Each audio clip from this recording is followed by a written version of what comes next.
The boardroom went cold the second Marcus walked in. I was mid-sentence, walking the Harlow Group through the revised delivery timeline.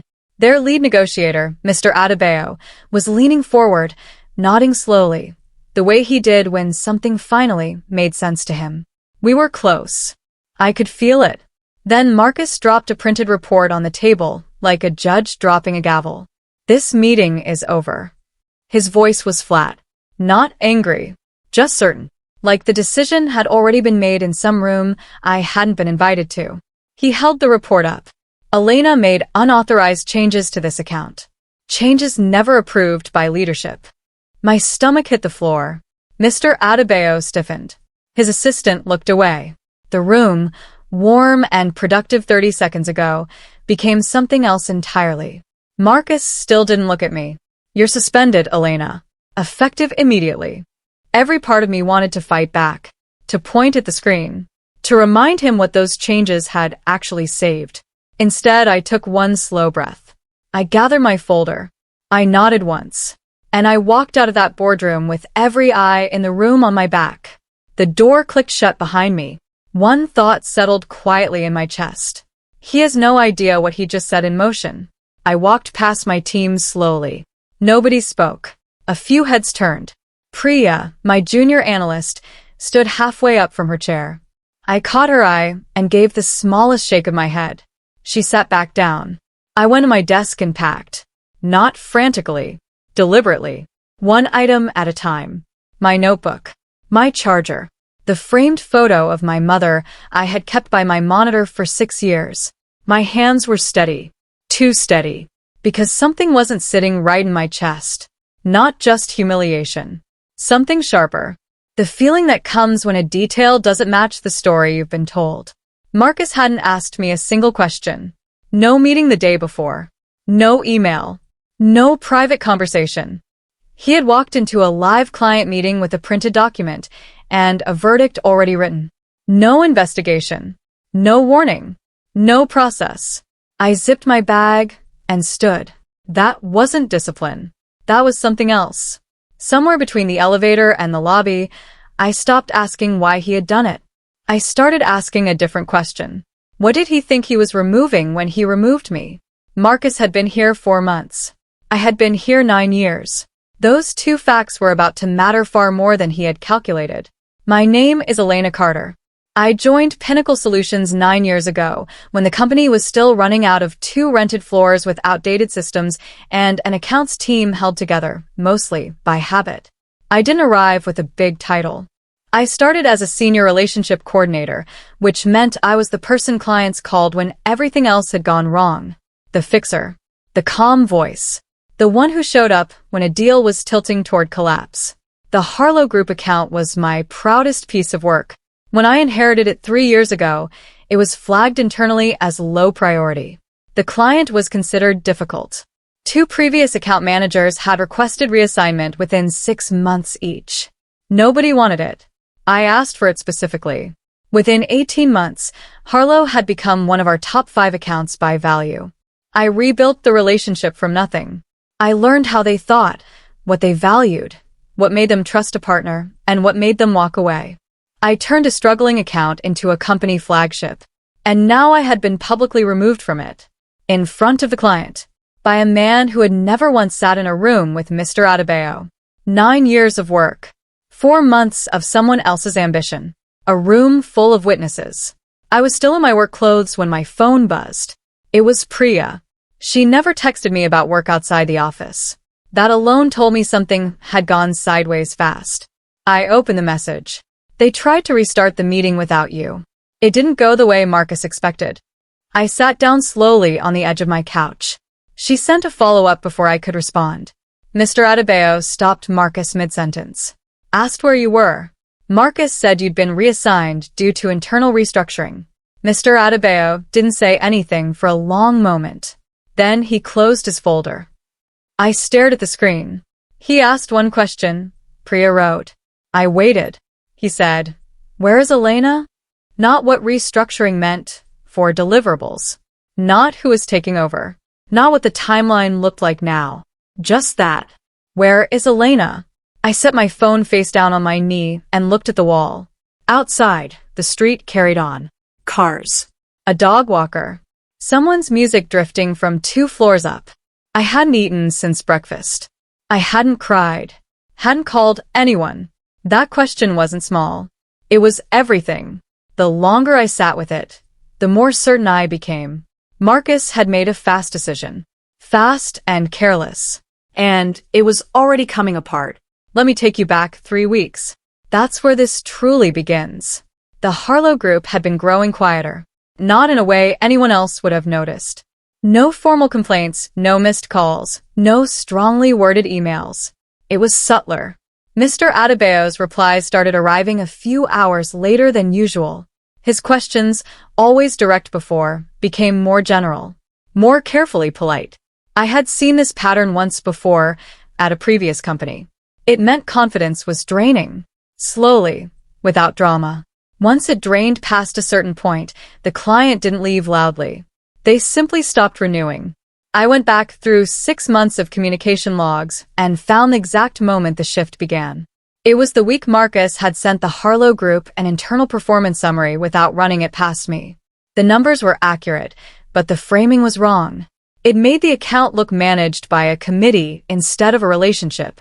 Harlow didn't want a committee. I knew I had to act. And I knew that waiting for Marcus's approval process meant the window would close first. His new committee took a minimum of 10 business days. So I made a call. Not recklessly, not carelessly. A calculated, informed decision based on 9 years of knowing this client better than anyone else in the building. The change I made was specific and deliberate. The original structure for Harlow's account reviews was a large formal quarterly presentation. Multiple departments. Slides and data packs, polished, impersonal, and built for clients who valued appearances over relationships. Harlow was never that kind of client. Mr. Adebayo had told me early in our partnership that he disliked feeling presented at. He valued real conversations. People genuinely listening, not performing. He said once, over coffee after a difficult quarter, that he trusted people who could sit with uncertainty rather than paper over it. I had never forgotten that. So I changed the format without waiting for Marcus's committee. 10 business days meant the Harlow review would happen in the old format first. And if it did, I believed we would receive a quiet exit notice within 60 days. I couldn't prove that to a committee. I could only feel it clearly. So I restructured the engagement model, moved the review into a smaller, more personal format. Sent Mr. Adebayo a direct note explaining the change and offering him input on the agenda. He responded within the hour. Warmly. 2 weeks later, he shook my hand at the end of the best meeting we had run in 2 years and said one word. Finally. Marcus arrived at Pinnacle Solutions in the middle of autumn. The board introduced him as a transformation-focused executive brought in to modernize client operations. To me, that phrase meant one thing. Watch carefully. Within his first month, Marcus had restructured 2 reporting lines, introduced a new approval protocol for all client-facing communications, and held a series of briefings about alignment and accountability. None of those things were unreasonable individually, but underneath them, something else was running. Every restructuring decision positioned him as the central point of contact for major clients. Every approval process added a layer between account managers and clients that passed through his office first. He was making himself indispensable by making everyone else dependent on him. I kept my head down. The Harlow results would speak clearly enough. But I noticed something smaller too. In meetings, whenever my name came up in connection with strong results, Marcus had a particular habit. A fraction of a second pause before acknowledging it. Then something technically complimentary that moved the credit sideways. The team has done great work. The account has benefited from solid groundwork. Always the team. Never Elena. He didn't dislike me. It was simpler and colder than dislike. He didn't like how much the clients needed me specifically. And he had decided, quietly, to fix that. The small things always come first. In the month before my suspension, I noticed a pattern in how Marcus engaged with me in group settings. Nothing dramatic.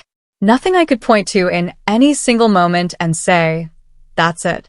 It was a series of small adjustments, each reasonable alone, that together formed something unmistakable. He copied himself into my client email threads and occasionally responded to questions addressed to me.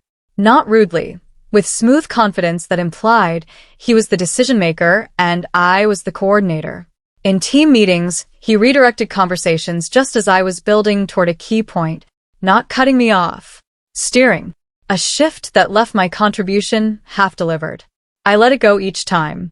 The work mattered more. But I started keeping a record. Dates, times, specific content. A habit from years earlier under a manager who played similar games. The report Marcus used to suspend me, the one he held up like courtroom evidence, was a draft internal audit request I had seen 3 weeks earlier. It had never been finalized. Never signed off. He had gone looking for ammunition. When he couldn't find a finished document, he used the draft. That wasn't oversight. That was deliberate. And now I understood exactly what kind of person I was dealing with. The full picture clicked into place slowly. Marcus hadn't stumbled across that draft audit document. He had gone looking for it. I had been copied on the original circulation email when it was flagged during a routine compliance check. The concern had been resolved after I provided context. The document was marked as draft, pending resolution. The matter was closed, which meant Marcus had to dig into the compliance archive, locate a document from a closed review, and carry it into a live client meeting as if it were active and damning. That wasn't a manager responding to a genuine concern. That was a setup. And the timing was the final piece. He hadn't done this on a quiet day. He had done it during the Harlow Group meeting specifically. He wanted an audience. He wanted the suspension to happen in front of the client, where I couldn't fight back without damaging the relationship I had spent 3 years building. He used my own professionalism against me. He knew I wouldn't cause a scene in front of Mr. Adebayo. He counted on that. And I had walked straight out, steady and quiet, exactly as he planned. The only thing he hadn't accounted for was what happened next. Not what I would do. Something far simpler. What the client would decide. The next message from Priya arrived just after 6 in the evening.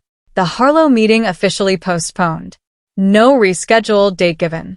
I read it twice. In 9 years of managing client relationships, I had seen many postponements. All of them had one thing in common. They came with a suggested new date, or at least a rough time frame. Let's reconnect in 2 weeks. We'll be in touch by month end. A postponement with no date was different. It wasn't a delay. It was a withdrawal. Harlow was not rescheduling.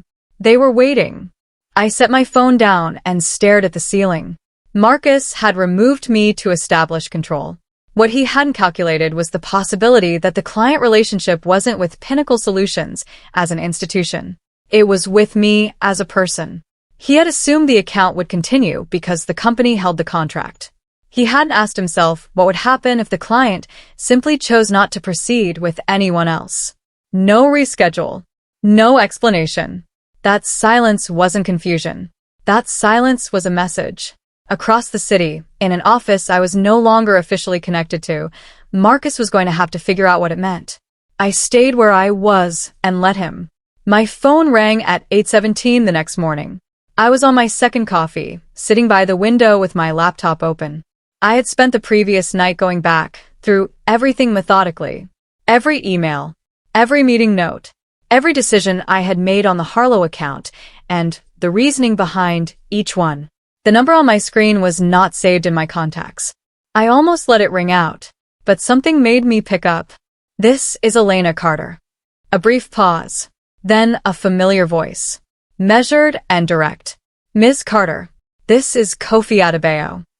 I sat up straight before I had consciously decided to. Mr. Adebayo never called account managers directly on personal phones. In 3 years, all our communication had come through official channels. Scheduled calls, formal emails. Even our most candid conversations were arranged in advance. He had gone entirely around the company to reach me. That alone told me everything about how seriously he was taking this. Mr. Adebayo, I said carefully. I wasn't expecting to hear from you. No, he said simply. I imagine not. I needed to understand what happened yesterday. A short pause. And I needed to understand it from you directly. Not from anyone else. The weight of those last 4 words settled quietly in the room. Not from anyone else. He didn't ask me to explain Marcus. He wasn't interested in internal politics or the company's official position. Mr. Adebayo asked me 3 questions. The first was whether the changes I made to the engagement format 3 weeks ago had been entirely my decision. I told him yes. The second was whether I had made those changes because I believed the original format was putting the relationship at risk. I told him yes. And I walked him through exactly what I had seen in the communication patterns, the same analysis I had written the night before. I didn't soften it. I told him what I had seen and what I had concluded. He was quiet for a moment. Then he asked his third question. Were those instincts correct? I paused. I believe the meeting we had 4 weeks ago was the most productive one in 2 years. You would know better than I would whether that's accurate. Another pause. Longer this time. It was, he said. Then, calmly and without drama, he said the words I had not allowed myself to expect. Good. That is why we stayed. I exhaled slowly and said nothing. We won't be proceeding with anyone else on this account, he added. I want that clearly understood. I sat with that call a long time after it ended. He had said it plainly. Not as leverage. Not as a negotiating position. Just a clear statement of fact. The way Mr. Adebayo always delivered the things he truly meant. We won't be proceeding with anyone else. I went to my window and looked at the street below. A clear morning. The kind that feels like the city has been washed overnight. I thought about what Marcus must be walking into right now. Whether anyone had told him the Harlow postponement had no reschedule date. Whether he had tried reaching Mr. Adebayo directly and been redirected. Whether he still believed the silence was temporary. Then I thought about the 9 years. The late nights. The client crises managed from airport lounges. The relationships built slowly, carefully on the understanding that trust is not given because of a company name on a business card. It is earned by the repeated behavior of one specific human being. Marcus had tried to strip my name off that relationship. What he had actually done was show everyone in that boardroom, including the client himself, exactly whose name had been holding it all together. He thought he was removing a problem. He had removed the only solution. By mid-morning, the calls started coming from inside the building. Priya gave me quiet updates throughout the day. Precise, no extra commentary. Just facts. Marcus had tried to reconvene with the Harlow group that morning. He called their main office line. Polite and professional, framing the call as a transition briefing to introduce himself as the new primary contact. He was told Mr. Adebayo was unavailable. He tried again an hour later. Unavailable again.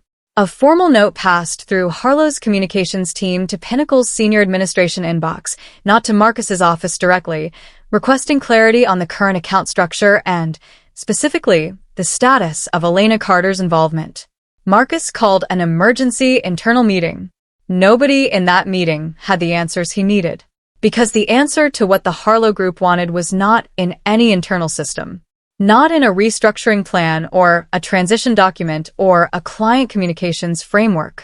It was in 9 years of a specific kind of working relationship that only one person in the building had built. And that person was sitting at home with cold coffee, waiting. I wasn't afraid of what was unfolding. I was watching it the way you watch something that was always going to happen, finally happen, one consequence at a time, arriving exactly as the logic demanded. My phone lit up 3 times in 40 minutes. The first call was from the HR department. I let it ring. The second was from the company's legal team. I recognized the number from a contract dispute 2 years earlier. I let that ring too. The third was from Marcus. I listened to the voicemail. His voice was controlled. Carefully so, the way people sound when they've rehearsed calm over panic. There had been a miscommunication, he said. Leadership wanted to review the situation. The company valued my contribution and wanted to find a path forward. He did not say sorry. Not once. No acknowledgement of walking into a live client meeting and publicly suspending me in front of people I had spent 3 years building trust with. No recognition of what it cost. No accountability for using an unfinished draft as ammunition. Just urgency dressed in politeness. I found that clarifying. I had spent years watching people mistake authority for leadership. Marcus made a decision that felt powerful in the moment, but was simply fast. Fast and careless, and built on the assumption that I would be easier to replace than I actually was. He was learning now just how wrong he had been. I put the phone face down and went to make lunch. I did not call any of them back. I know how that sounds. Every professional instinct I had developed over 9 years told me to respond quickly, manage the situation, stay visible and in control of the narrative. But I had learned something important that takes time to truly absorb. There is a specific kind of power in stillness. Not passivity. Not avoidance. Stillness is the deliberate choice to let the other party sit fully inside the consequences of their own decision before you offer a way out. The discipline to not rescue people from situations they created. Every hour I didn't respond was an hour that cost Marcus more than it cost me. I made lunch. I read for an hour. I organized my personal files and made sure my documentation was complete. I texted my mother to say I was taking unexpected days off. And I waited. Not out of spite. Out of the clean, precise confidence of someone who knows exactly what she holds and is in no rush to give it away cheaply. The moment they needed me was already coming. I didn't need to chase it. I didn't need to manage it or frame it carefully for anyone. It was heading my way.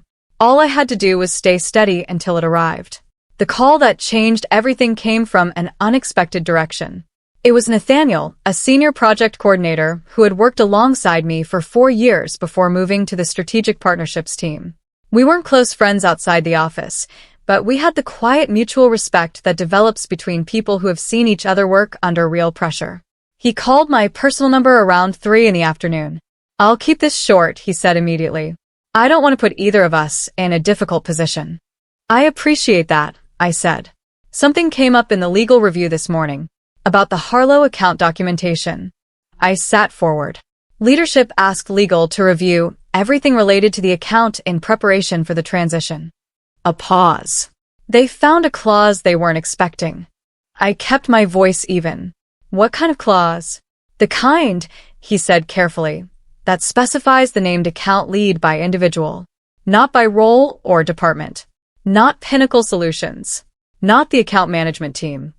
He paused. "You specifically." Elena Carter. As the sole authorized relationship contact for all final contract execution with the Harlow Group. A silence stretched between us. "I added that clause 14 months ago," I said quietly. "I know," Nathaniel said. "I was there." That clause had not been added by accident. 14 months earlier, a tense renegotiation with the Harlow Group had nearly collapsed. Not over pricing or terms, but over a sudden personnel change on our side. A director left abruptly, and Mr. Adebayo reacted with visible anxiety about continuity. He called me directly and said plainly he was worried about who he would be dealing with going forward. I made him a promise that day. Then I built that promise into the legal architecture of the agreement. The clause stated that Elena Carter was the designated relationship lead for all final stage communications and contract execution on behalf of Pinnacle Solutions with respect to the Harlow Group account. Any change required 60 days written notice to the client and formal written acknowledgement before taking effect. No such notice had been given. No acknowledgement had been received, which meant Marcus had not merely suspended me from an account. He had suspended the only person legally authorized to close it. He could not finalize the renewal, could not execute the next phase, could not represent Pinnacle in any final stage conversation with Harlow without my involvement. He had pulled the lock off the door, without realizing the key was still in my pocket. He removed the person. He also, unknowingly, removed the only available solution. The formal communication came by email at 5:47 in the evening. It was not from Marcus. It was from Pinnacle Solutions Chief Operating Officer, a woman named Andrea Osei, whom I had met twice in 9 years and always found to be precise and outcomes-focused. Her name in my inbox carried a different weight than Marcus's voicemail. The email was brief. It acknowledged that a review of the Harlow account documentation had revealed contractual considerations requiring immediate attention. It stated that Pinnacle's leadership wished to meet with me at my earliest convenience. Polite, professional, and entirely free of the word suspended. Also, notably, free of any mention of Marcus. I read it 3 times. Then I opened a fresh document and drafted my response. Not quickly. I took my time, the way I always did when the stakes were high. I was willing to meet, I said. But I had conditions. Full restoration of my account authority. A written acknowledgement of the circumstances of my suspension. And, stated simply and last, no further involvement from Marcus in any aspect of the Harlow account. I hit send. Then I closed the laptop and went to cook dinner. The next move belonged to them. I had made mine. Andrea Osei's response arrived the following morning. 2 paragraphs.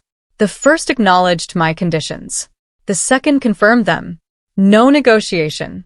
No counterproposal. No request to show flexibility on any of the 3 points I had raised. Just a clean confirmation that all conditions were accepted and a suggested meeting time for that afternoon. That told me more about how serious the situation had become than anything else over the previous 2 days. When a company accepts every condition without pushing back on a single one, it is not negotiating from strength. It is trying to stop the bleeding before the wound widens. Harlow had made their position clear. No Elena, no deal. The contract clause had locked the legal position in place. The board was aware. The COO was personally handling what had started as one manager's decision to humiliate an account lead in front of a major client. I confirmed the meeting time and set the email aside. I spent the rest of the morning reviewing the Harlow documentation. Not because I needed to, I knew every detail. But because when I walked back into that building, I was not walking in as someone returning under someone else's terms. I was walking in as someone who had set the terms herself, and watched every one of them accepted. I drove myself to the office. I parked in a visitor bay rather than my usual spot. Deliberate. My usual spot was mine by habit. The visitor bay was mine by intention. When I walked through the main entrance instead of the side door most staff used, people in the lobby looked up. They knew I had been suspended 2 days ago. They also knew I was here now. The contrast was lost on no one. I walked to reception, gave my name, and said I had a meeting with Andrea Osei. Felix, the receptionist, looked at me with the expression of someone relieved to see something start correcting itself. He called upstairs immediately. As I waited, I stood in the lobby with my posture straight and my face composed. Not performing confidence. Genuinely feeling it. The certainty of someone who has done nothing wrong, documented everything carefully, and is here to deal with what follows. The elevator opened. An executive assistant came to collect me. The meeting had been moved to the top floor. Andrea's floor. Not a standard meeting room. I followed without hurrying. Through the glass of the open plan section, I could see people watching. Some had been in the original boardroom when Marcus made his announcement. I didn't look away from any of them. I saw Marcus from across the floor as I stepped off the elevator. He was standing near the window with 2 people from the restructuring team. He turned the moment I appeared, the way people do when something shifts in a room. For a second, we looked directly at each other across the executive floor. He did not speak. He did not nod. He looked at me, and something moved through his expression. Something that started as a reflex toward authority, and then stopped when it found no ground beneath it. His shoulders were slightly less certain than usual. His jaw set in the way of someone working to appear more relaxed than they feel. I held his gaze long enough to make clear I was not the one looking away first. Then I followed the assistant to Andrea's office and went inside. She was standing when I entered, shook my hand, moved directly into the conversation. "I owe you an apology on behalf of this company," she said, before I had fully settled into my chair. Those were not words I had anticipated. They landed quietly, but with real weight. I waited for what came next, because an apology from the COO mattered, but what followed would tell me everything about whether anyone here had understood what happened. The meeting with the Harlow Group was rescheduled for the following morning. Andrea had spoken to Mr. Adebayo's office the previous afternoon, immediately after confirming my conditions. She explained, with appropriate restraint, that an internal administrative error had been resolved and that Elena Carter would be present and fully authorized. Mr. Adebayo's office confirmed within the hour. I arrived at Pinnacle Solutions the next morning and went straight to the conference room. Nobody stopped me. My access had been fully reinstated. My name was back on the account dashboard. My email was live. It was as if the suspension had been quietly erased from the system, which in every practical sense it had been. At 9:45, the Harlow team arrived. Mr. Adebayo came in first. He shook hands with Andrea, who had chosen to attend the opening, and then turned to me. He looked at me with the measuring quality he always brought to significant moments, even though this was far from our first meeting. "Miss Carter," he said. His voice carried the warmth of a man genuinely relieved by something he hadn't been entirely certain would happen. "Mr. Adebayo," I said. "Thank you for your patience." A slight inclination of his head. "Thank you for your consistency." We sat down, and the meeting began. The deal was closed by noon. 2 hours and 12 minutes. Clean and clear. No gaps, no unresolved concerns, no careful pauses from Mr. Adebayo that signaled something still sitting wrong beneath the surface.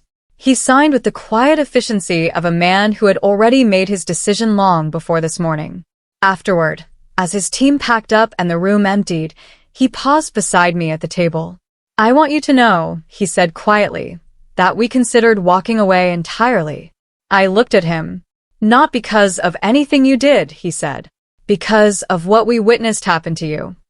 He straightened the edge of a folder. "A company that treats the person responsible for their most important relationships that way does not have a reliable sense of its own priorities." "What changed your mind?" I asked. He met my eyes with the direct, unhurried quality that had always defined him. "You came back on your own terms," he said. "That told me everything about who actually holds the authority here." He left. I stood alone in the emptied conference room for a long moment. Then Andrea appeared in the doorway. Her expression was quiet and genuine. "Come upstairs when you're ready," she said. "There's something we'd like to offer you." I didn't go upstairs immediately. I stood in that conference room a few minutes longer. Just me and the cleared table and the afternoon light through the glass. I thought about Marcus walking in with that printed report. The flatness in his voice when he said suspended. The walk past my team. Priya half rising from her chair. Packing my desk in silence. I thought about Mr. Adebayo's call. 3 questions. 1 answer. Good. That is why we stayed. I had given 9 years to this building because the work was mine. The relationships were mine. Making people feel heard and correctly handled. That was mine too. Harder to suspend than any job title. When I finally went upstairs, Andrea offered me a new role. Director of Strategic Client Relations. A genuine leadership position built around what I had actually demonstrated. I accepted it. The work still mattered. Now the conditions were ones I had set myself. As for Marcus, he was gone before I returned Monday. No announcement. Simply gone. The way companies handle what they'd rather not explain. When you know your own value and hold it steadily, the world reorganizes itself into the shape that was always true. I had always been the most important person in that relationship. I had simply waited for everyone else to catch up.